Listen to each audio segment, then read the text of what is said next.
If you want to support Black-owned and operated businesses in the Grand Strand area and beyond, check out thenetworkconnects.com for a complete list of establishments in our local area. Our network connects Black businesses to community for a wide range of services, products, organizations, and resources that are viable in the African American community. You'll find a wide range of products and services that'll fit your needs, along with information about events and happenings around the local communities. Check out thenetworkconnects.com, connecting Black businesses to community. Thenetworkconnects.com.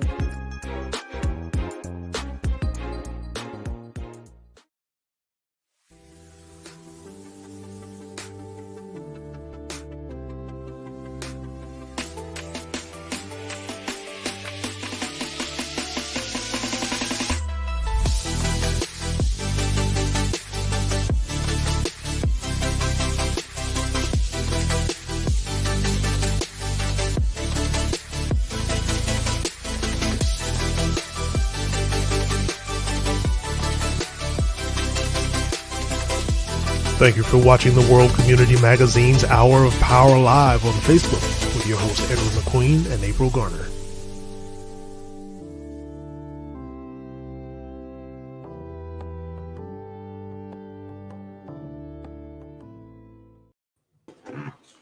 Uh-oh. Hey, Brother Edward.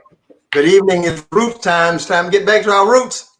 Can't wait. I love it. Look, can't waste a whole lot of time on anything else today. That's right. That's right. Down to our roots. Exactly. We want to welcome everyone. Yes. Yeah, good evening to our audience, and we appreciate you tuning in today. We've got a treat for you. We know it's going to get you excited, so just hang in there, and we're going to have some stuff for you this week. We have a compilation. I'm not going to tell you everything, but first of all, I'm Ed McQueen, the host, and of course, WCM Live, the co-host, Ms. April Garner. Miss Garner. How you doing tonight, Brother Edward? Good. Good.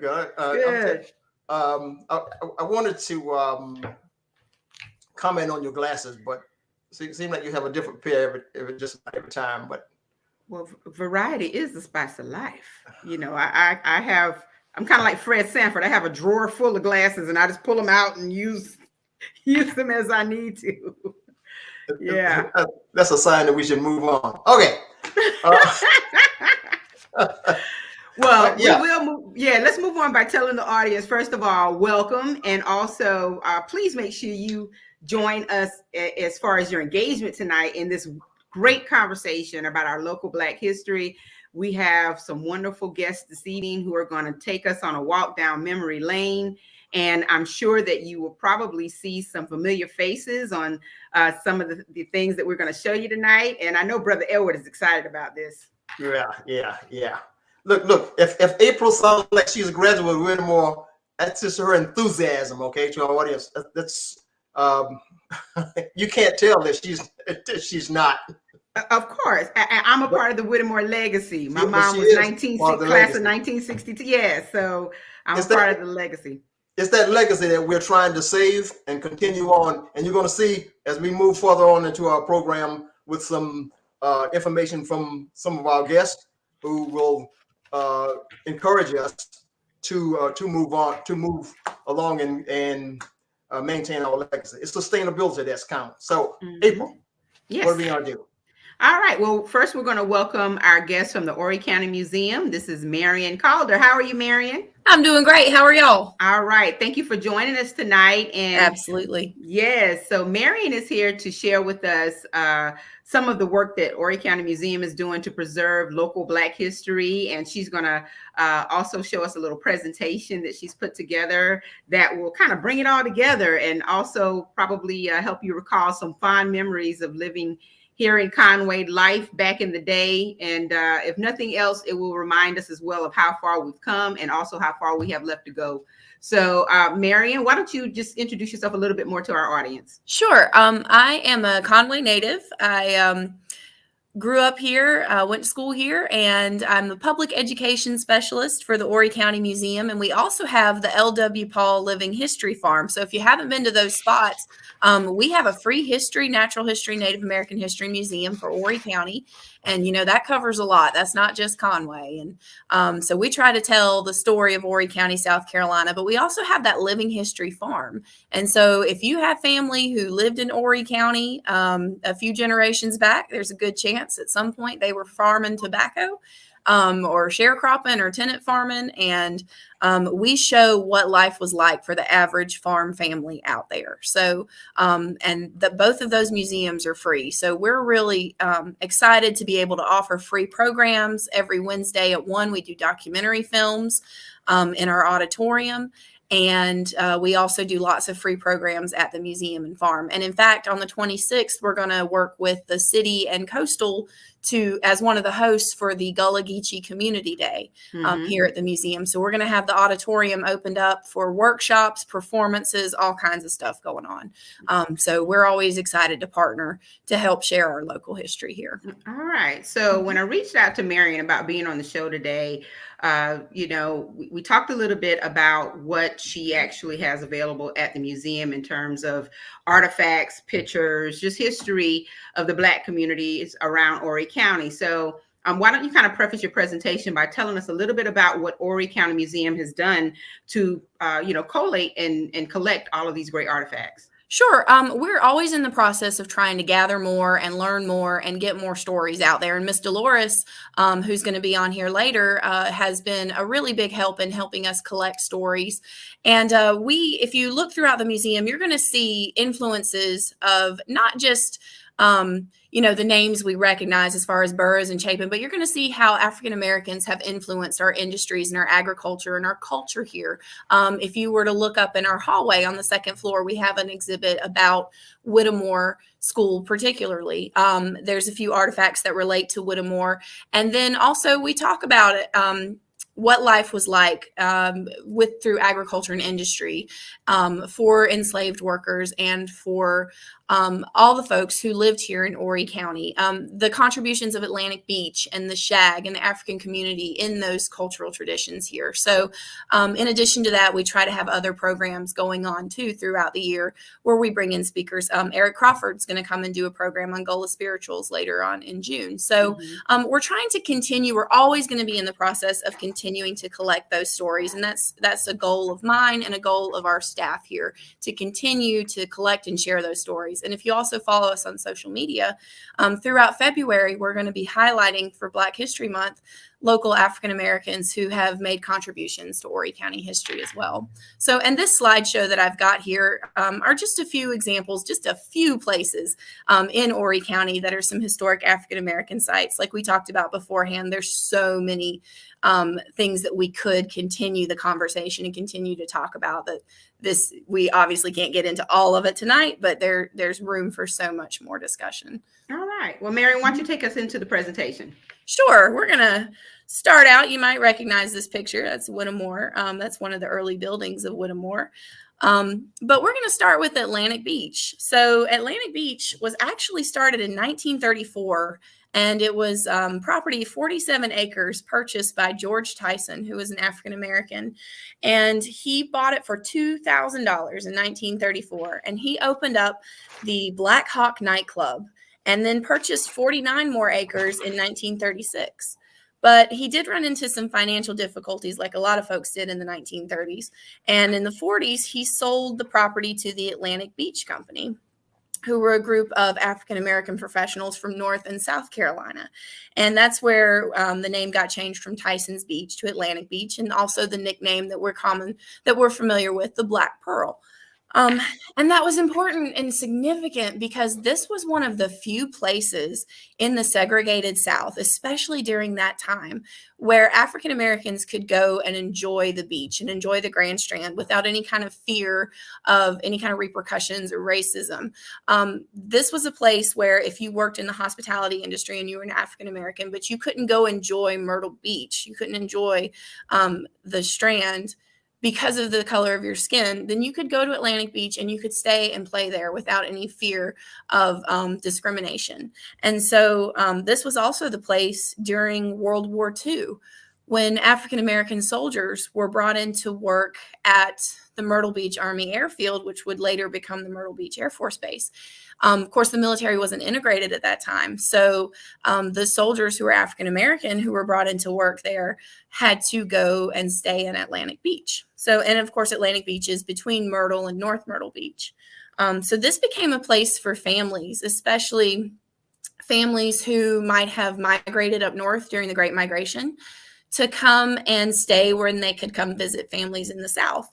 There's a book called The Green Guide that was common during this time period for African-American travelers to know where they could stay throughout the Jim Crow South that would be safe places for them. So this is a pretty neat aerial shot from a postcard here. Yeah, Marian, can you advance it to that Atlantic Beach shot? Because I think we're still on the first slide. Oh, okay. I don't know. I'm seeing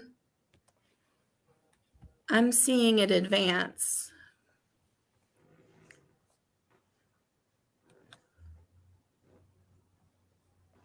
Are you seeing an aerial We're still shot? seeing the first. Yeah, we're still seeing the title slide. Okay. Yeah, you Chloe. Now we see the aerial shot. Yeah, and you may want to just go into slideshow so that it can make it larger. You can go into slideshow. Can you see it?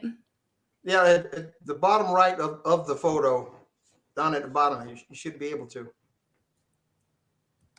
Or at the top, it says view. We see, I think, the aerial shot right now, but okay. Yeah. Do you see Father of Our Town? No, we only see the aerial shot, and we did not see slide number 2. Now we see your slides on the side that you have coming up. Okay, but one photo, yeah. Because mine is showing full screen. Yeah, now you toggling. We can see you moving your cursor. Okay. Well, we might just have to. That's it. Yeah. Like that. Now it's advancing. Okay. When you click on the picture, we can see it. It's doing something now. All right. So another one I wanted to highlight. This was one that we just got the information and that we showed on our Facebook page. Mr. Millard Rucker, who was from Atlantic Beach, and he owned the first amusement park there. And the park had swings, a merry-go-round, hobby horses, and they also own the Baby Grand restaurant. Our curator found a fun fact about him. Legend has it that he sold a hearse to Little Richard to haul his equipment in. So kind of a neat story there with that. But this next one is the Hotel Marshall. Can you guys see that? Yes. Yeah. Okay, great. Yeah. So the Hotel Marshall was chartered in 1966. And or actually, sorry, this is just an example of one of the popular hotels that was at Atlantic Beach. So Atlantic Beach was officially chartered in 1966 and today continues as one of the few Black-owned oceanfront communities in the United States. In 1968, Windy Hill, Crescent Beach, Ocean Drive, and Cherry Grove all consolidated into North Myrtle Beach, but Atlantic Beach chose not to join them. The former mayor, Joe Montgomery, said that the community wanted to maintain their heritage and dignity and a certain amount of control over the area. And so, of course, today, the efforts continue to remind people about the town's unique history. And local groups have also begun discussions about creating a history center or some kind of museum or some kind of spot to commemorate the history of Atlantic Beach, because it is so unique to this area and to the South, and the fact that it continues to be Black-owned today. Another important historic community in Horry County is the Bucksport community. So Bucksport was actually established in the 1820s. We don't have a ton of pictures in our collection with Bucksport right now, and that's something we need to work on and get some more of. And we don't even have to have the original pictures. If we can get some scanned things, that helps us out, and just so long as we get the story with it. But the picture that you see here is Upper Mill, and then there's a map showing where Bucksport is in Horry County. a lot of early communities in Horry County were set up on a navigable waterway of some kind, and Bucksport was no exception. Henry Buck came down from Bucksport, Maine, and he was heavily involved in the shipbuilding industry. So he set up a sawmill. Horry County was really unique in its industry during the antebellum period. While a lot of places, especially Georgetown to the south of us, were growing rice, Horry was more into naval stores and timber, and mostly timber with Henry Buck. His goal was to ship timber back up north. And so he ended up establishing 3 mills on the Waccamaw River. And of course, that work was done by enslaved labor. And so a lot of the descendants of those who were enslaved on Henry Buck's plantations live today in the Bucksport community. He was the first to set up steam-powered sawmills in the area. And he did grow some rice, and we do see some rice being grown in that region because of the ability to flood the fields and rice being able to grow under the fields. So there is some mention of that being done, but really most of his industry revolved around timber. And of course, Bucksport remains an important historic Black community today. One of the pictures that we have in our collection is of the equalization school that was at Bucksport.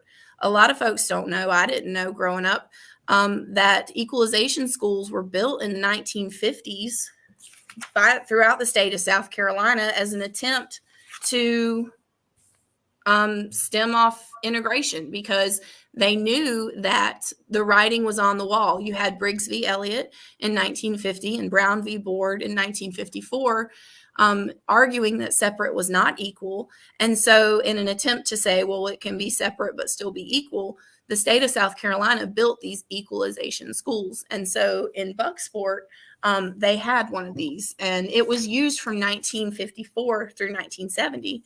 And it was noted in one of the historic surveys that this was somewhere that had running water available to everyone in the community.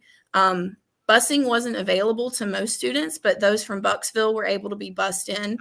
And it was used for a Head Start program until it was torn down and then eventually replaced with a community center named for Mr. Frazier, Mr. James Frazier.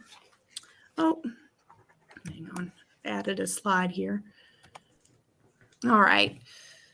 Another community that we have to talk about is the Freewoods and Burgess community.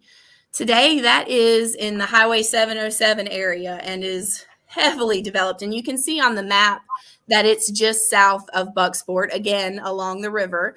And this is this former site of Longwood Plantation that was owned by Joshua Ward. He owned over 1,000 enslaved workers that had 6 plantations, mostly in Georgetown County, and most of them were those who worked in the rice fields. And when emancipation finally came and the enslaved workers were free to leave their plantations, many of them from Longwood and Rose Hill or some of the other plantations settled in an area known as the Free Woods off of 707 today. And so succeeding generations accumulated more land, and many of the young men of Free Woods ended up fighting in World War I and used their pay to purchase additional acreage in the area. And the Burgess community actually started out as a collection of smaller communities, Free Woods, McDowell Shortcut, and Holmestown. And then these communities were eventually named for William Burgess, who was a farmer and postmaster in the area. Burgess is also home today to Freewood Farms. And if you haven't been out there, I encourage you to check that out. Mr. O'Neill Smalls out there shows what life was like for the freed slaves who settled there after emancipation. And it's also home to what was the St. James Rosenwald School in 1928. The Rosenwald schools were part of a fund set up by Julius Rosenwald, who was over the Sears Company. And they contributed funds to African-American communities in the rural South, and the funds had to be matched in those communities. And so this is actually a drawing of the St. James Rosenwald off of 544. And you can see the auditorium, the classrooms. This was part of a survey in the 40s, in the late 40s, that all schools throughout Horry County did to see if they could put in toilets and plumbing and electricity in the schools, because in 1948 they were still trying in Black and white schools to get electricity and plumbing into schools. This is an image we have of St. James Colored School that would be in that area. And then, of course, we want to talk about Conway and Whittemore. Whittemore was pretty interesting. This was not a Rosenwald school. This is way before the equalization schools. But after emancipation, a lot of freed slaves established churches and schools in Conway. Of course, you have the founding of Bethel AME and Cherry Hill. And you have a community of African-Americans settling in the Racepath area. And one of the first African-American schools in Horry County to be built was Whittemore. And you had elementary through high schools, originally started in 1870, named for Benjamin Whittemore, who was a former Union Army chaplain and Freedmen's Bureau educator. And then the first school was on Racepath, but after it burned, moved to Conway Borough Academy on 5th Avenue. And then a new school was built again on Racepath and Thompson. And so another one in 36 was built, and temporary buildings were added. And then, of course, 12th grade added in 1949. And then when schools were integrated, finally in 1970, remember I mentioned the equalization school started in the 50s. It took until 1970, as we know, for Horry County schools to fully be integrated. But I did want to share some pictures with you guys real quick of the Whittemore School that we have in our collection before we go on to continue talking about the other Conway history there. So these are some of the outbuildings. These are from some insurance photos that we have. So some of the extra buildings of the school. And then, of course, I'll wrap it up with the Whittemore typing class, which is some of the pictures that we have in our collection here.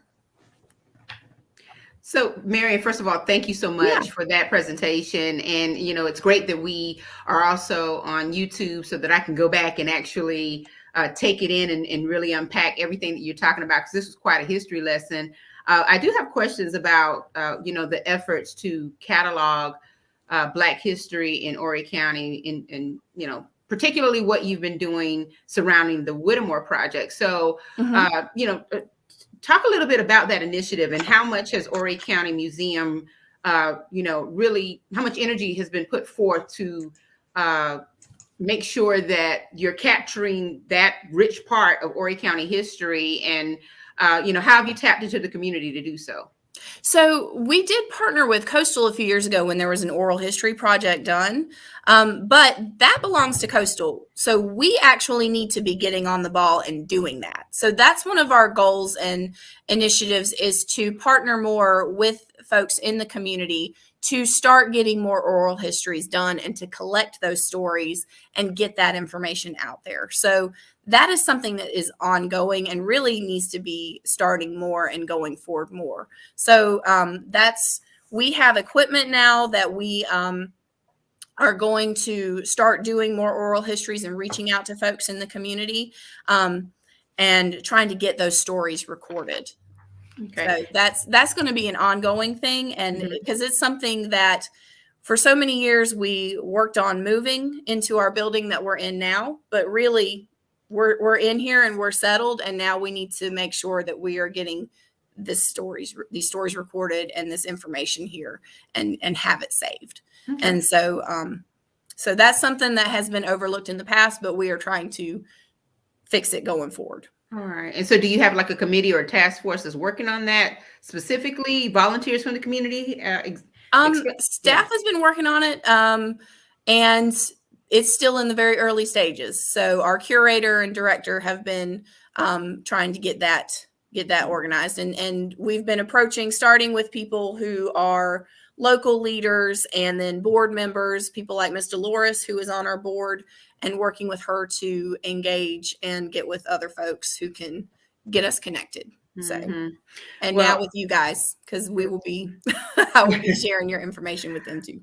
Well, I think it's it's good that you are working on this project, and one thing that is going to make it successful is if the Horry County Museum is completely intentional about its outreach. And so tonight you'll find that there are people on this particular broadcast who are historians in their own right, mainly because they lived the life. And so, in much the same way that I was able to, gather some photos and hear some stories, it definitely shouldn't be a hard endeavor to at least get the stories. I can understand the pictures might be a little difficult and some other artifacts, but, I guess that's one thing that, we can definitely promote in the community is the creation of this museum showcase. Mm-hmm. And also, how can people get in touch with the Horry County Museum so that if they want to be a part of it, they can help the efforts to build this up? Yes. So we have social media. We are also working on a YouTube channel as well. So that is the other thing that we can get this out here. But you can email us at hcgmuseum@horrycounty.org if you are interested in getting things to us, or interested in communicating or sharing a story, or doing an oral history, or if you know someone and say, hey, you really need to talk to this person. They were here during this time. They have a great story here. They can tell you about this moment in history. So if you have recommendations, if you want to be that person, if you have things you want to share, that way we can get it out there. And it's not just that it gets stuck on a shelf or stuck in our archives, but we have so many resources now with the different social media outlets and the YouTube channel and the programming. So there's things that we can do now to make sure that it gets out there more. Okay. But we have to do the work of collecting it, and that hasn't been done. So that's the next step. We got to collect it, and we got to reach out and talk to the right people. Gotcha. What's that address again? hcgmuseum@horrycounty.org. All right, there you go. Mm-hmm. So there you go. Yeah, absolutely. Mm-hmm. So if you're interested, and this is some, it's so intriguing to discover, artifacts and photos, people you've always heard of but never seen before. That's kind of been my experience in the past couple of days. I can't imagine that there's anyone who wouldn't want to know more about our history. And it's so interconnected with other areas that you mentioned. And of course, when we bring on our panelists, we're going to kind of, like I said, walk down memory lane and talk about those things. But hopefully, this will be an endeavor that the entire community will want to be a part of, because you never know what you can discover in the photos. There may be some photos that you're looking at and people you haven't seen before, didn't even realize you had photos of. And I can imagine this being, a very essential part of Horry County in terms of, cataloging our history and making sure that we have a legacy inside of the museum, along with all of the other efforts that are out there to preserve the Whittemore legend. So, Brother Edward, you have anything you want to say to Marian? Well, I just want to thank her very much for giving us that good oral history. Some of the stuff I really wasn't aware of. Okay, but again, we all needed that, to compile what our endeavor is, especially the groups in Conway that are trying to maintain our legacy. Okay, along with Whittemore, it's the Whittemore community now, but with the Whittemore school educational system and so forth. So hopefully there can be a correlation or an integration of what's being done with our groups in the community to see what kind of synergy there is between the museum and what they're doing here, so that the preservation can take place and it's sustainable. For example, our elementary schools and our Whittemore Park School, for example. So, but thank you so much again for being here. Definitely. I just want to encourage y'all, if you have pictures and you have things, write it down. So much stuff comes to us after people have passed away or gone on, and somebody finds something and you don't have the information with it and we don't know who the person is.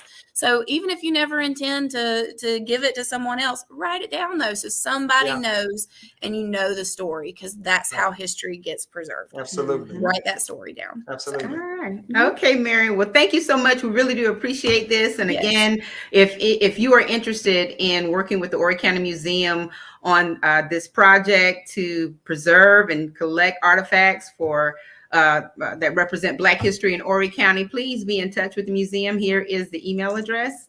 And it was certainly a pleasure having you tonight. And hopefully Thank we you. can, do a part 2 or part 3 at some point when some stuff starts rolling in. Yeah. That would be great. Right. Yeah. Mhm. All right. Okay. Thank all you so right. much. Oh, you're absolutely welcome. So, Brother Edward, did you learn something new tonight?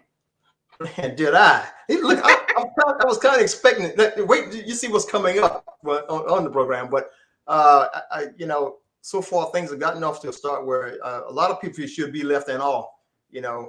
Especially the first school that they show photos of. That was actually at the location was on. She said Racepath, but it was at that fork in the road where Stephen Williams' house is right now. Mm-hmm. Okay, that's where the building was. That tall building. It's amazing how the landscape has changed so much, because I never, just looking at that picture, I wouldn't have known that that's exactly where it's located. Yeah. You really can't tell. But all right. We're expecting more. We're expecting more from there. Okay. All right. Well, we do have some guest panelists who are going to talk to us tonight about Black life in Horry County, and particularly Conway, South Carolina, and its connectivity to all other parts of the Grand Strand in Horry County. So I will do that right after this little video presentation.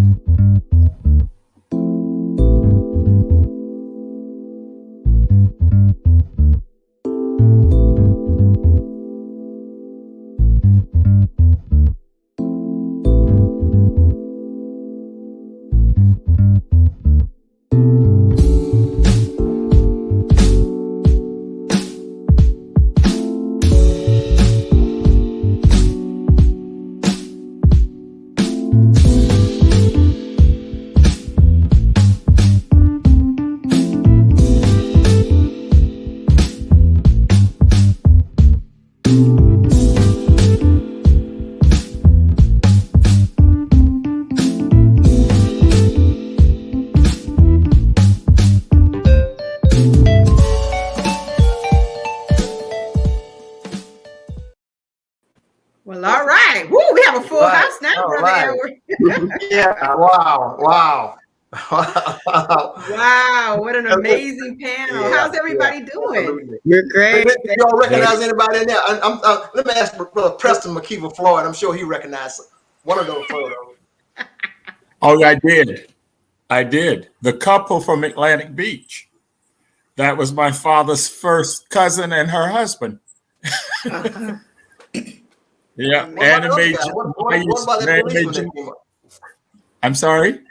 What about that policeman that came up? I recognized him. Who was he? Who was that? He's the father of Dr. Preston McKever-Floyd. I'm his youngest son. Uh-huh. Well, I tell you what, that picture of Mr. Darcy Connor and Mr. and Mrs. Wright almost brought tears to my eyes. Yes. I'm telling you, that was so wonderful. We got one while it's on my mind. We've got one of Deloris where she was standing at the podium. And I was gonna save that for last. Okay. That's gonna be the biggie for the museum. That's gonna be the biggie. There you go. All right. That's great. I still can't believe that Miss Delaney allowed me to do that.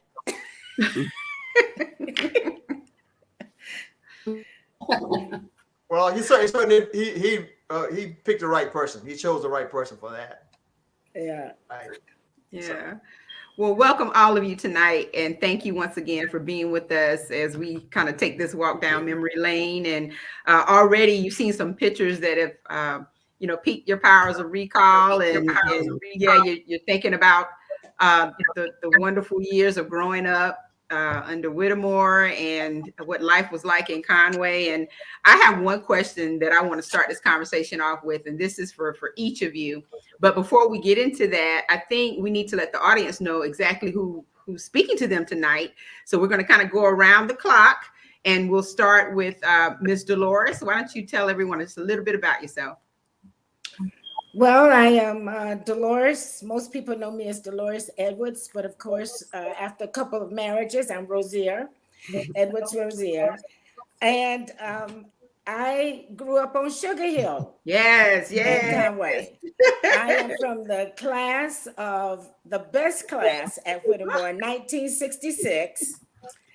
And I was on the marching band at Whittemore High School and even in junior high. And there's a story behind the music world at Whittemore as well. And then I left for a number of years and to pursue a career and returned home in 2004.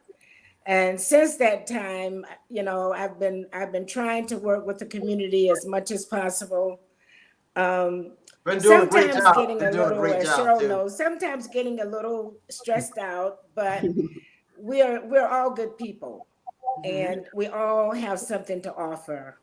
Absolutely. And so I try to bring what it is I've learned to the table. Mm-hmm. All right, Miss Priscilla. Miss Wyman Priscilla. Miss Wyman Fuller. Well, I'm Priscilla. Okay. No, she's talking Priscilla now. grew up on Sugar Hill as well. Yeah. Prior to that, we lived. Happen? Hello. Can you hear me? We hear you now. Yes. Oh, can you hear me? Keep speaking. Yes, Yes. ma'am. We can. Yes. Oh, okay. Okay. Hearing her talk, hearing the previous speaker talk about living on a farm with Cheryl for a long time. And I was the last, our class was the first integrated class at Conway High because they integrated the school in 1970. So the class of 1971 was the first integrated class. Then I went to Winthrop and did other studies at Keene University. And then left home and went to New York for a number of years and returned in 2018, coming home, wanting to start a new life. And I'm looking forward to what the future brings. All right. Awesome. Thank you so much. Reverend Adamson. He's a very integral part of the community. Mm-hmm. Absolutely. Absolutely. Hello. Well, I'm Cheryl Moore Adamson, and I'm the daughter of Reverend Covell Clifford Moore Sr. and Mrs. Mary Louise Irvin Moore.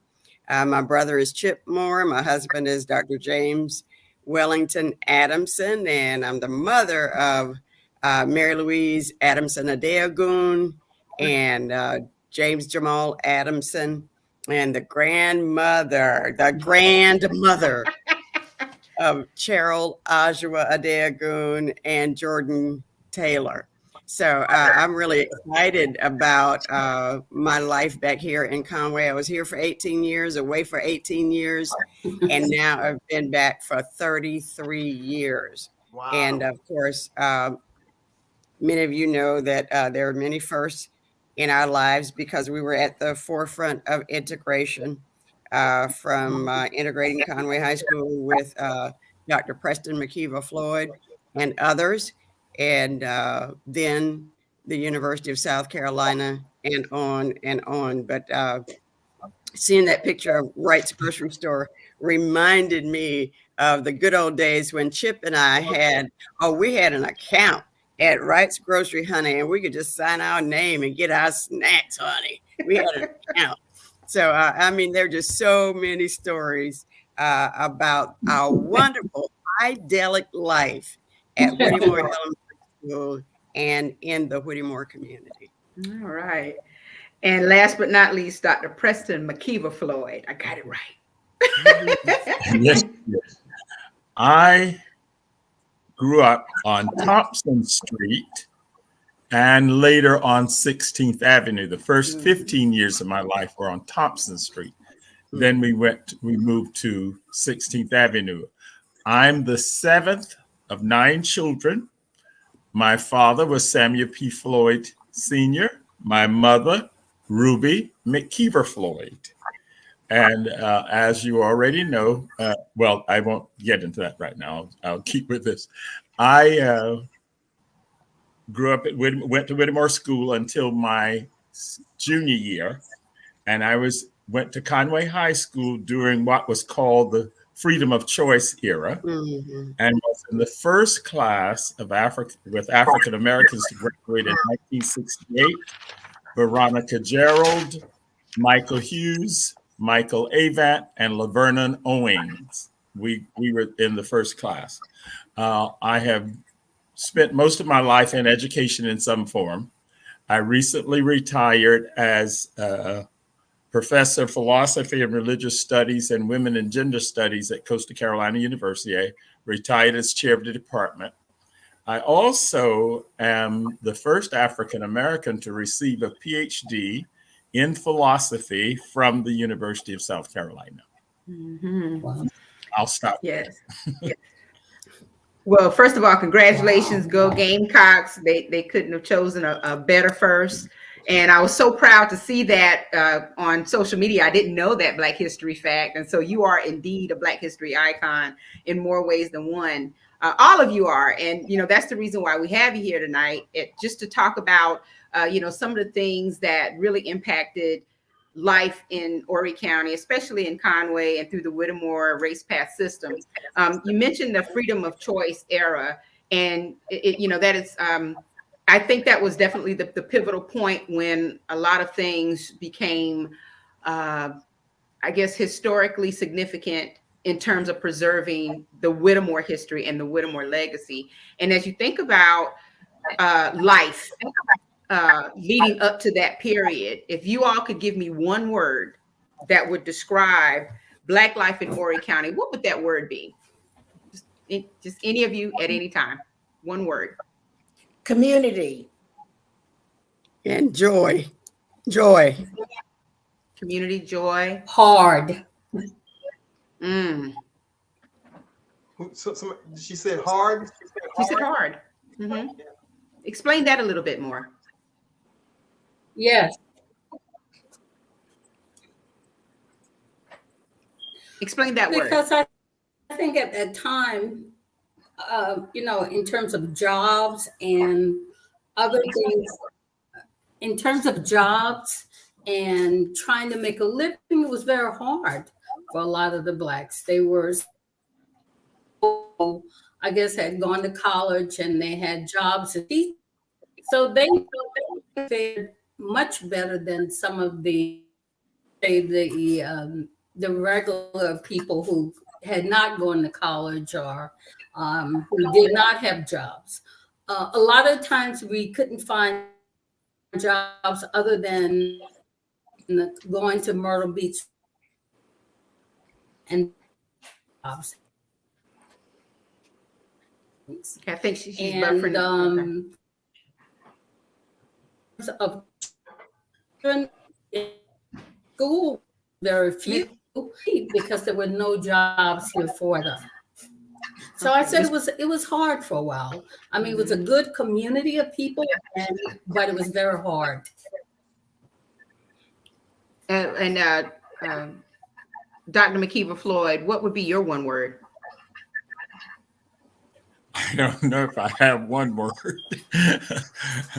And let me explain why.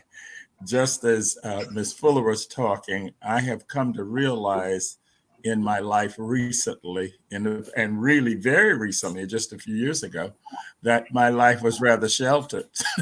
I didn't see it at the time, but I have come to realize that my life was sheltered. So a lot of things that other African Americans experienced, I did not. And I grew up, as you know, in the home of the first full-time uniformed African American policeman in the state of South Carolina. He went on the police force in 1947. And so I realized just a few years ago, really, I'm very serious about this, that we were sheltered. And with his being the first, he had to face a lot of challenges, but he never talked about them. The other thing that he never talked about were his accomplishments. I've talked about them more than he has. And so I realized that in a lot of ways, my life was not the ordinary, because Cheryl mentioned idyllic. And of course it was in some ways, but that was for us. And as Ms. Fuller very, very wisely said, it wasn't necessarily the experience of everybody. So I'm kind of skeptical about using one word. Yeah. So, the reason that I associate idyllic with our community experience is because in spite of what Priscilla brought up as our economic struggles in our community, the place where we all found comfort and joy and sustenance and support was at that Whittemore Elementary School. And that was a place, we were in a bubble. And even though there were a lot of societal things that went against everyone in our community, there we were protected from that because the white people could not come or did not come onto that campus and inflict any kind of whatever against the children, and they were spooned and protected in that environment. I use the word community because I too, in many ways, Dr. McKever-Floyd, was sheltered. My grandmother, Mrs. Ada Jones, made sure that my teachers took care of me. Mrs. Annie Bell Wilson would come pick me up. She'd take me to Columbia with her. Mrs. Ballin would invite Jackie and I, my brother Jackie and I, over to her home because we lived right around the corner or across the street. And then I had two uncles who were not married in the house. And so though we didn't have money and my parents weren't formally educated and I was living with my grandmother, there were so many things that we did not deal with. And I too did not realize it. I actually chatted with Priscilla when she first came home. And I have friends and have had many friends who dealt with the issues of sharecropping, getting up at 3 and 4 o'clock in the morning and having to do the farming and all of that. And I just must say that was not a part of my norm. Now, I will say this, though, the community raised me. And when I say community, I'm talking about the home, the school, and the church. Those were three components that my grandmother made sure were in our lives. And to this day, I believe that those three things will be the foundation of the next generation of our students. Not in the same way. Things must be done differently. But I believe those things undergird much of our success. I know it did for me.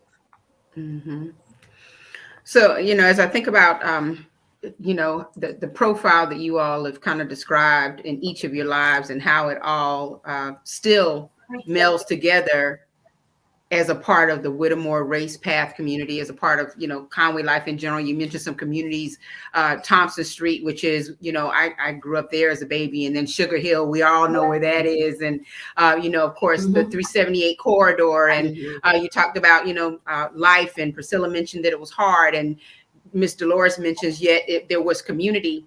One thing that I remember growing up are the stories about one thing that Reverend Adamson talked about, which is, the economics of that area and the fact that Horry County had a Black Wall Street component.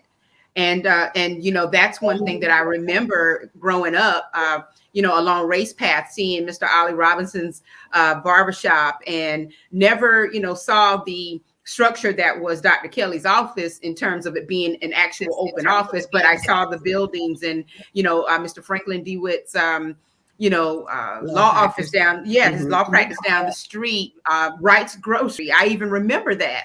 And so, when I think about all of those things and how, even as a child, I have fond memories of them. I'm sure all of you have some really fond memories of what those places meant to you at that time. So, share with us a little bit about those memories and, how significant and impactful those particular businesses and those entities who own those businesses, how impactful they were to our community. Well, I'll start there. And you were talking about the buildings, but of course, Deloris, Edward, and I remember the actual businesses. We could start at 9th Avenue, actually, the corner of 9th Avenue, and come up to Racepath. There were small businesses. There was a barber shop. There were little nightclubs. Then there was Latimer and Robinson Funeral Home. It was Latimer and Robinson for a long time. Mr. Robinson, who was the husband of Miss Clearness Robinson, died very young, but he was a partner in that funeral home, and they kept his name for many, many years.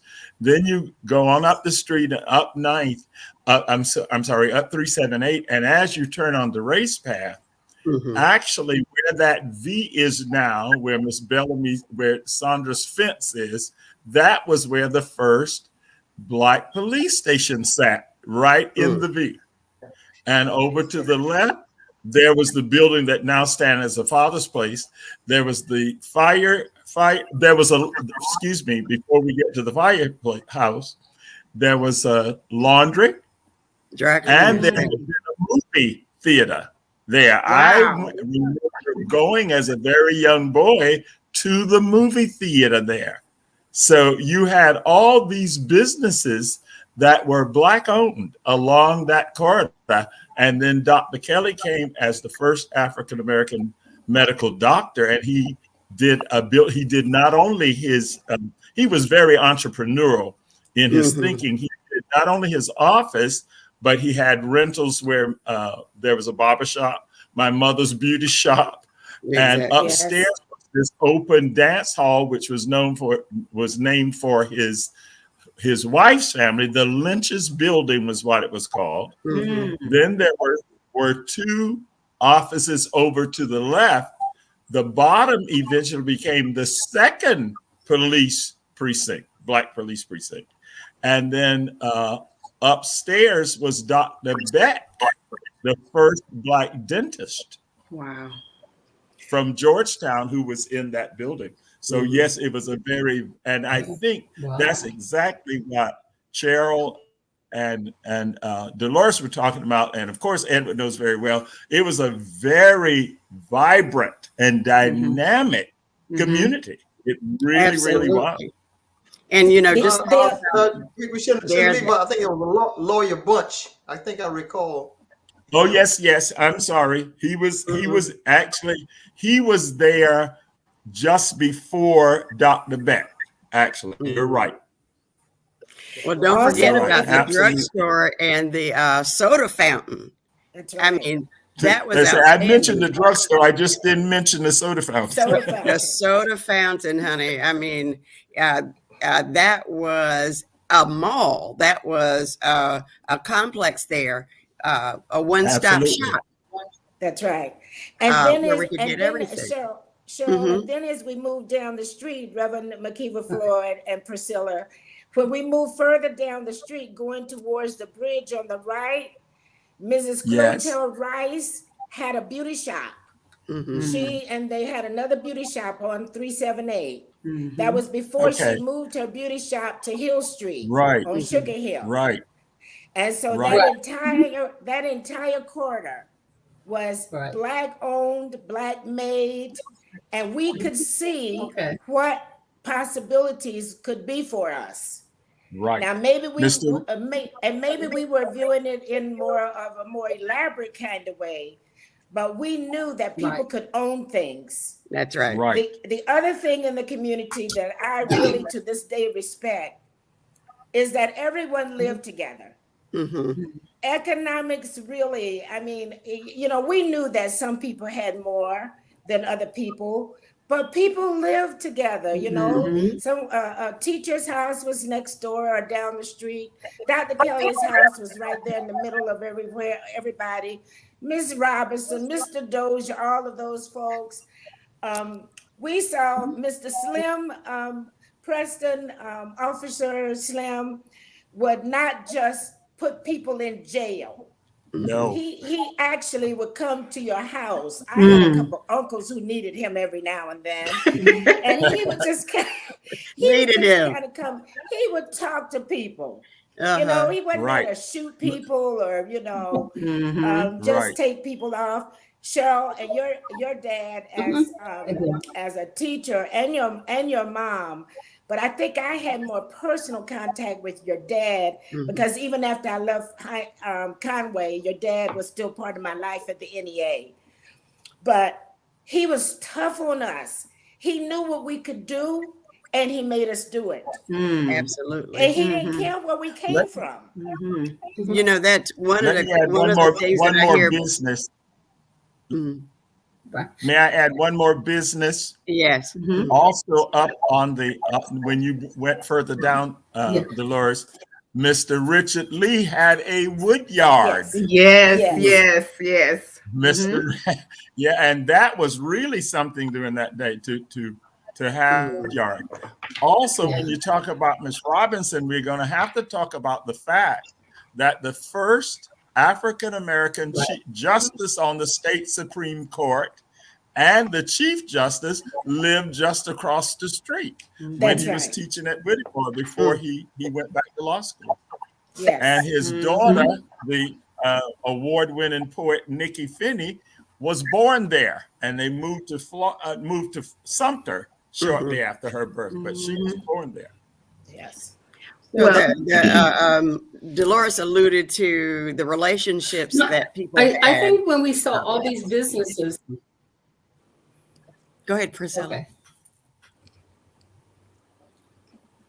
Go ahead, Priscilla. Okay. Now, what I was going to say is when we saw these businesses, there was a strong sense of community, people wanting to support those businesses. But in that time, there was a difference in terms of people that lived in Conway and people that lived in the country. So we did go to Dr. Kelly. Arthur Wright was my uncle. So, of course, I went to the store. But also, a lot of times, the people in the country didn't really have the were not able to, take advantage of a lot of the things that you're talking about in terms of the businesses, other than some of the, the store and the doctor and the dentist. So there was a difference because even going to school, my family never went to school when school started. We were always a month behind because you had to gather the crop and you had to get enough money so you can afford to buy. So there was a difference. But we did see a number of the businesses, and they were like heroes because it took a lot for them to get there. I do appreciate that part of it, but there was a difference. So, when being able to go to whatever, those things were for some people, and those were considered town people, but not a lot of people in the country come to town once a week. And we would, go shopping, or we would go to Atlantic Beach once during the summer. But these were the things that we had to live with. So we weren't as privy as the town people. Well, this is one of the things that I was going to say about my parents as educators.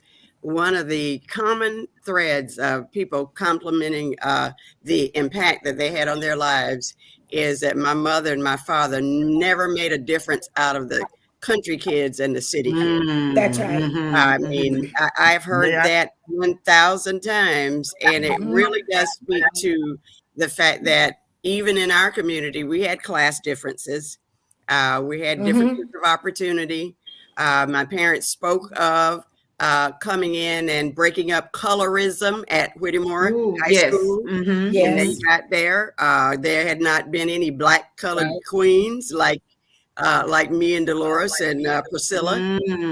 But they right. broke all that up when the young militant teachers came in the late 50s and early 60s. Yes. You began to see those changes and recognition of the differences in class and color and all of those things. May I I have say some. one thing I think Yeah, you- about Priscilla, Mr. Arthur Wright? May I say Yes. something about Mr. Arthur Wright?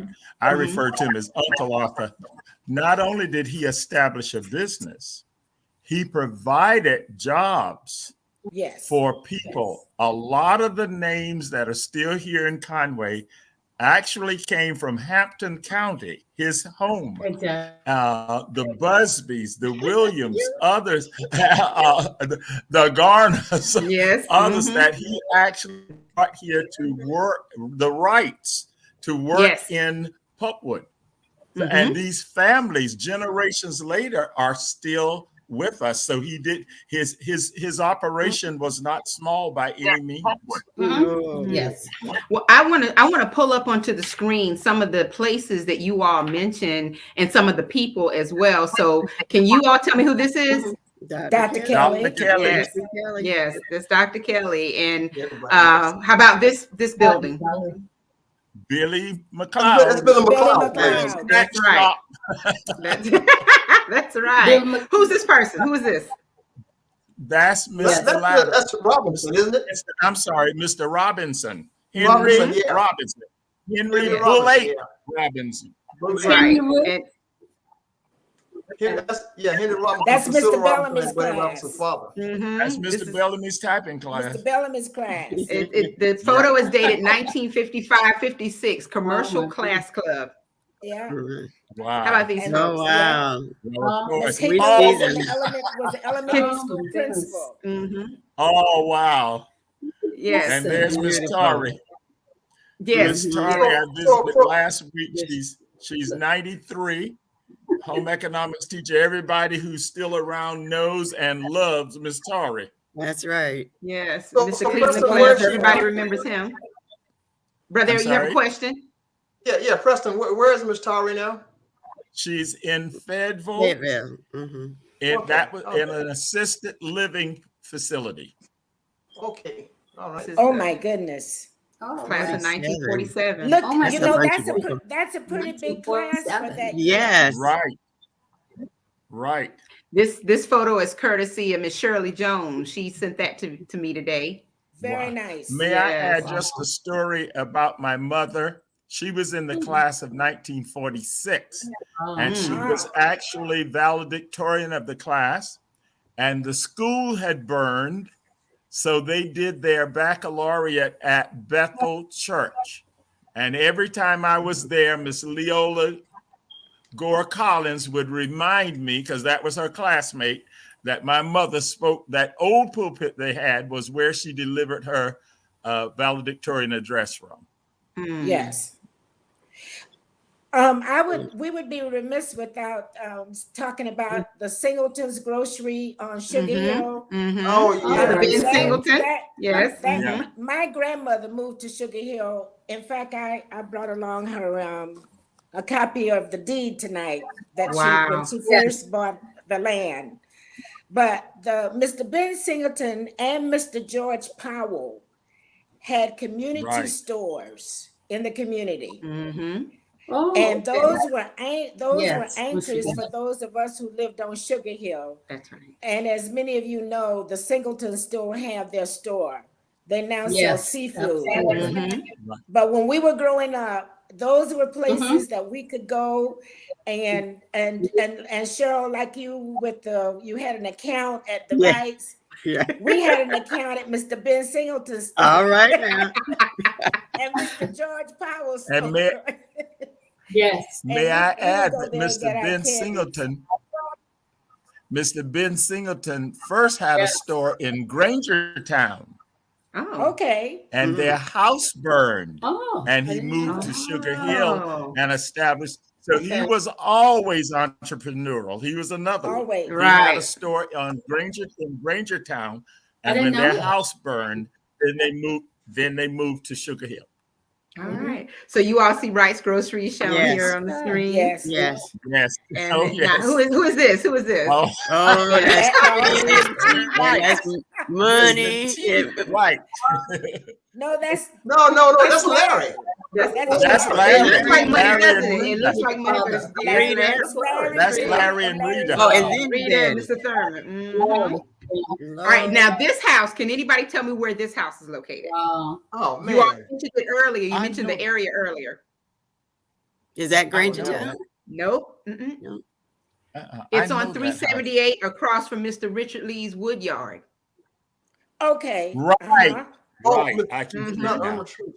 Yeah, so look at the streets. Look at what was pretty much Mhm. dirt.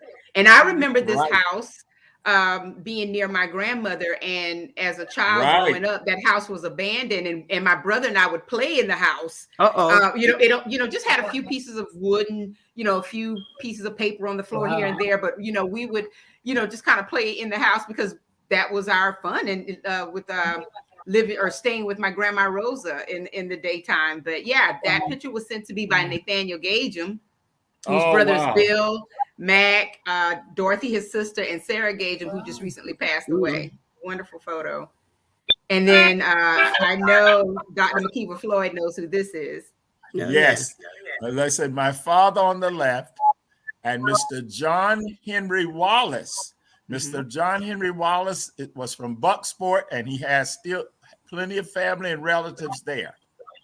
Oh, Bucksport. Okay. Wow. Yeah. Wow. Amazing. Nothing As a matter of Amazing. fact, yeah. Here's the firefighters. Mm-hmm. Very good. Right. Mm-hmm. Mm-hmm. Wow. They were All their standing names. in front of the photo that you just had, April. Say that again. They were standing in front of the photo that you just had, showing the father's building. place. So that used to be Yeah, the fire right in front of station. Yeah, that was Okay, the that was the building. fire station. That's the building. Yeah. And they all the names are listed here. I know it's probably too small for the Right. viewers to see, but there's Gilbert Green, Billy McLeod, Cornelius Sarvis, James Washington, looks like Sonny Campbell, Simi Yes. Bellamy, Wilson Yes. Blaine, Jim Williams, Yes. Alfred Smith. Joe Yes. Taylor was missing when the photo was made. Yes. Right. Well, they looked tough, didn't they? They looked like they They were were about tough. business. Hey, Exactly. Yeah. And I know you all remember him. hey. Yeah. Reverend H. Sales and Yes. baptized Marching, me. fired up, ready to go. So, and as you think about everything you all have talked about, you've mentioned community, you've described, how people supported each other and why they had to support one another. I think it's really interesting and intriguing that all of this was going on at a time when I'm sure the social and political climates were very volatile. And my mother used to share stories with me of, things happening in Horry County that I can't really wrap my mind around today because I've never seen it. Like, the KKK coming down, Yes. and so to know that there was a Black business district that existed and there was, they were thriving at a time when I'm sure the social and political climate was so volatile. Right. What do you think that says about the times that it was allowed to happen, that I guess Black life was allowed to flourish during those times? I don't know if allowed is the word. That's right. I'm convinced of the fact that when we are aware, any people, and particularly us, are aware of our own power, we have it. Unfortunately, we have given it away and we've made people more powerful than they are. And we do that in our own thinking. Once you think you are a grasshopper, you are a grasshopper. That's right. And people did not think that way. That's why I tell you earlier that I was sheltered, because a lot of that thinking I never knew. I knew later as I learned about the community and got away from here and heard things and read things. Now, of course, I knew we would know about the KKK drive-throughs and stuff. Right. I never saw one. I never actually saw one, but they would happen and they would burn crosses different places, but never that I remember in our community directly. Now, I think, yeah, but so it really is that your sense of your own inner power, which That's powerful. Cheryl Adams. So we're going to say that is God-given. Yeah. And no one God-given. can take that away if you truly know it. And people knew it. The fact that these businesses and lives thrive says that people knew that. That's right. That's right. I also think that the labor was having needed. to live together made a difference. Sure. I really do. Sure. I think when success can meet with those who are trying, that's important. Yes. Very Absolutely. important. That's a part of the power. At the same time, April, I was not naive. My grandmother was a domestic worker, and my grandmother brought home $3 a day. She was not formally educated, okay? So I saw the discrimination. And there were times when we walked to school on 9th Avenue, we of course could not ride the buses. Those kids who were white on the buses would lower their windows and call us the N-word, spit out at us while we were walking. We weren't bothering them. We were having a good time. We didn't even care about walking. We loved walking together. That was a part of our socialization, a part of us growing up. So I don't think the issue for us was necessarily riding the bus. Because as Dr. McKever-Floyd said at that time, our parents just didn't raise us that way. Right. So we became aware of it because they did it to us. All right. Not because we were looking for it. And then I remember when my grandmother took me downtown to buy shoes, and I could not try on the shoes. They gave her a string for my size, and that's how we got our shoes. We could not try those shoes on downtown. My brother and I went down to Belts one day, and we were not allowed to. That was the first time that we were not allowed to drink out of the water fountain. So I knew that something was not right. Sure. But because our parents had us in almost a shell, the more I'm listening to y'all, we were really kind of in a cocoon in many ways. Absolutely. And I think a lot of it was for our own safety, April. I think they knew, but they didn't want us to know, Dr. McKever-Floyd. Absolutely. And so this speaks to part of the reason that Priscilla and I are here tonight. As of August, many people in our community have come together to form the Whittemore Racepath Historical Society Incorporated. And we really want to be able to tell our own story and gather our own artifacts and pictures and create our own museum and be the archivist of our own story and preserve some of our own history and look at all of these places and buildings that were built by the hands of our forefathers and foremothers, those businesses that have been lost for myriad reasons. Among them is the fact that we were not taught to value that which we created. So we really want to invite people, especially those who are hearing this conversation, to consider the value of what our ancestors, our predecessors, our mothers and fathers built, and hold the line on something. We got to draw the line in the sand and say this far and no farther. We need to tell our own story. And Priscilla would be able to tell you how you can join us in that effort. Priscilla? Oh, look like I think she might be frozen. Yeah. But we want you all to go to the www.whittemorehistorical.org and join. Well, and when you join, I just okay, say on that, delay. Deloris talked. Priscilla, you're on delay a little bit. Okay, go ahead. Oh, there's no chat. Try now. Yeah, try now.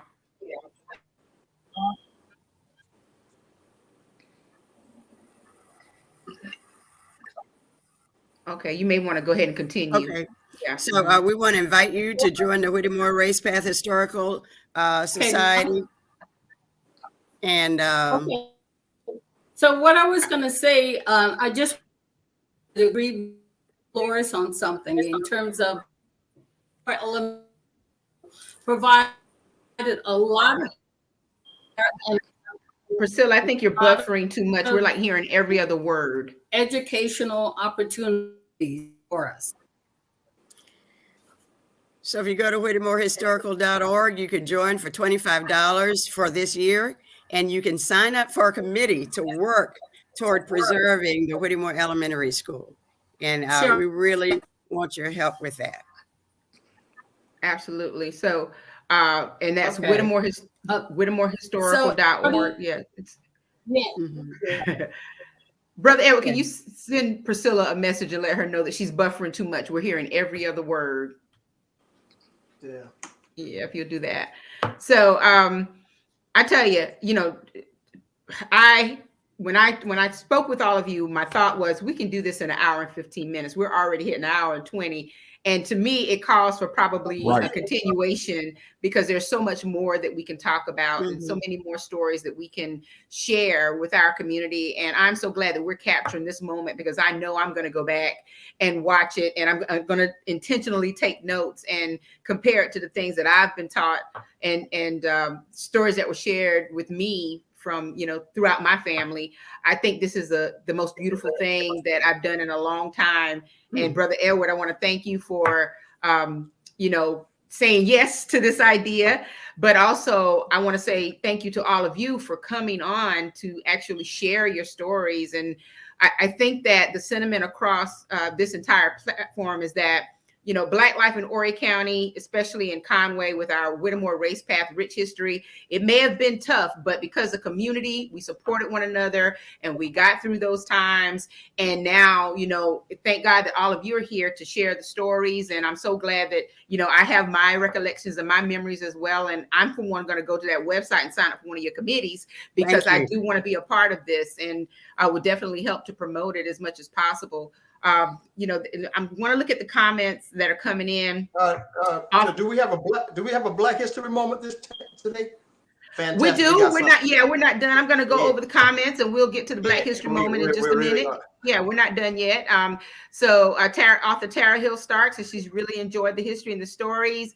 They're already calling for a part 2. And then you can see the comments here. Everyone enjoyed these stories so much. And you guys, you all were very, very passionate about what you were saying. And I think it's awesome that even though you had different experiences, like I said, your experiences still melded together because you basically, supported each other's stories. And that is just a wonderful thing. So Melody Spain Moultrie, thank you for joining us tonight. And she says, love this. Tanya Robinson, I've learned so much. I have too, because again, we heard our parents tell these stories and grandparents, but now we're part of that living legacy. So I also want to, before we get to the Black History moment, Tamir Mubarak, thank you for tuning in tonight. Awesome. Awesome, Tamir. The comments are coming in. This was wonderful, guys. Yeah, we got to come back and do this some more. Y'all want to do it some more? Surely. All right, awesome. Surely. Well, we were going to play the Guess Who. There's going to be a part 2. Just make no mistake. Yeah, there's going to be a part 2. We were going to play the Guess Who. I'm only going to do a couple because I want to see if you all can recognize some of these Whittemore's finest, okay? So do you know who this is? Ronald Stanley. All right. Hey, Brother Edward, take score. Let's see who gets the most right. All right, and Ronald Stanley is correct. Attorney Ronald Stanley. How about now? How about this person? I'll give you a hint. Last name is marriage name now is Seeley. Yeah, she goes. That tells it.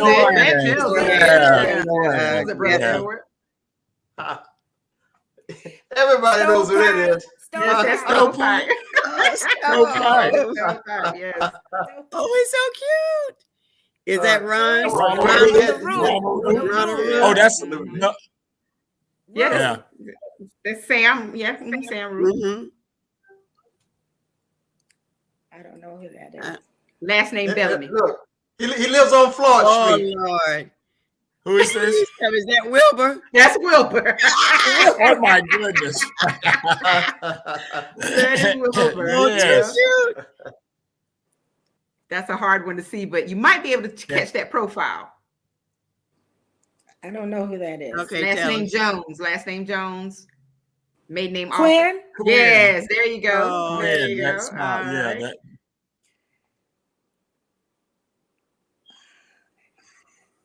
that, Linda Carter. That's her. Yes, Linda it Carter. is. Yes, Oh, wow. that's Yes, Linda it Carter is. Davis. Yes. Stump. Yes, That's Dr. Lee. Dr. Lee. Oh my word. Oh, my goodness. my word. Look just like his grandson. Edward Earl Jones. Mm. oh, okay. Yep.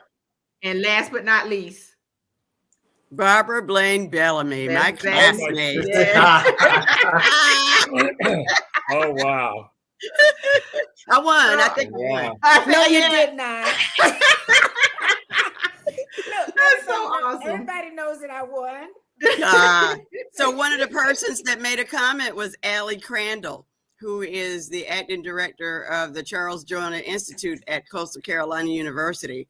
And we all know that the 3rd annual International Gullah Geechee and African Diaspora Conference is coming up on February 24th through 26th. The Whittemore Racepath Historical Society is one of the sponsors, along with many other entities. And we are going to be there to advocate for the preservation of Whittemore Elementary School. And we hope that all of you will sign up virtually or participate in the community day on that Saturday. Let people know that we value ourselves and our own history. We don't need anybody to tell us that we're important. God has already told us that, right, Preston? So, Right. So we And got get ready to vote in 22. I know that's correct. Because we definitely got to have This another is show. why we're in the Know what I want position you to we're in do? right I now. want you to go out and vote. Yes, absolutely. We got to have you back because we need to talk about that. We need to talk about what's happening with voting rights and all of that. So I'm already inviting this panel back. Brother Edward, we're going to have a Black History moment. We got a bunch of stuff coming. April, we can, you and I talked about and some of the things I've forwarded, some of the photos and stuff like that. But we got a lot more in the archives, okay? So that justifies the part 2. Yes, but right absolutely. now, the other part 2 is a Black History moment. A Black History moment. All right, I'll get up and let the... Okay. So he's going to bring on Sister Joella in just a moment, and she's going to share some more Black history with us that actually is connected to Conway, Horry County. And so we're going to hear from her. And please keep your comments and questions coming. Of course, as Reverend Adamson stated, if you are interested in being a part of the movement, go to whittemorehistorical.org and sign up for a committee. I'm going to do it. I'm going to sign up as well so that we can start to catalog and chronicle all of the things that we talked about tonight, the wonderful stories, the pictures, the artifacts, all that great stuff, so that we can preserve the legacy of Whittemore, Racepath, and all of the surrounding communities that are connected to that rich heritage. So with that being said, I'm bringing on Sister Joella McQueen. How are you? I'm wonderful, and it's so good to see my childhood playmates that we grew up together, except Priscilla and you, a little too young, okay? But Brother Preston, Sister Cheryl, and Sister Deloris, it's a blessing to see you. And I thank you very much, Sister April, for presenting this format this evening, because it really, really helps us to get stronger in our desire to have something as a legacy for our children. So That's to right. God be the glory for you, and keep up the excellent work that you are doing. Just wanted to give you quickly, I know the time is well spent, just wanted to give you something quickly. On today, 54 years ago, we lost 3 potential leaders in our community. And that was the Orangeburg Massacre. Brother Henry Smith, Samuel Hammond, and Delano Middleton. Today, the person who was actually accused of that spoke, and this was Dr., and I hope you can see it, Dr. Cleveland Sellers. He spoke today. So if you get a chance to go back and visit the site, the South Carolina University site, you will hear him tell his side of the story. And what was so encouraging about him is that he still wears a badge of honor. Even years later, he was pardoned by the state of South Carolina, but he refused to accept that pardon because he knew in the beginning that he was innocent. But as we reflect on what we had to do in order to integrate and the lives that were taken as a result of a bowling alley trying to be integrated. This is why we're working hard to preserve our Whittemore Elementary School, because we have more than just enough for a room size. We need the whole building to be able to connect. So again, I thank you. And the last thing I wanted to share about our roots, if you look at the young man, Henry Smith, Henry Smith was the nephew of Mr. Cleveland Flasher. And I think a picture came up there recently of him. And this is why we have to connect with his relatives in Marian, where he was from. I thank my sister Clarice Hemingway Armstead and the Flasher family for just giving me a little bit more information. So again, this is why it's important for us to teach our children their history along with what other histories are being taught out there. So again, I love you, and may God continue to give us strength and courage to keep on keeping on. Thank you. Have a beautiful evening. Thank you, Sister Joella. You look so beautiful tonight. Yeah. His sister is Aura Susan Hughes. Right. I beg your pardon, Sister Cheryl. His sister is Aura Susan Smith Hughes, who taught in Horry County schools. Yes. Aura Hughes. Yes. And again, we have been communicating with her, and she said every year it is very painful to have to go through this because he really, really left them too soon. So again, thank you for all you're doing. God bless them. All right. Well, I tell you, and actually the audience is growing, and we've already been here an hour and 30 minutes. So we have to come back and do a second part to continue this series, to continue the conversation, because I'm sure there's so much more we could talk about, and even more people we can bring in to this conversation. So if you all had, and I go back to the one word, if you all had one word that you would want to impress upon everyone who's watched tonight that relates to why it's important to not only embrace your heritage and your legacy, but to preserve it, what would that one word be? Take us into the future. Why is it important? Heritage.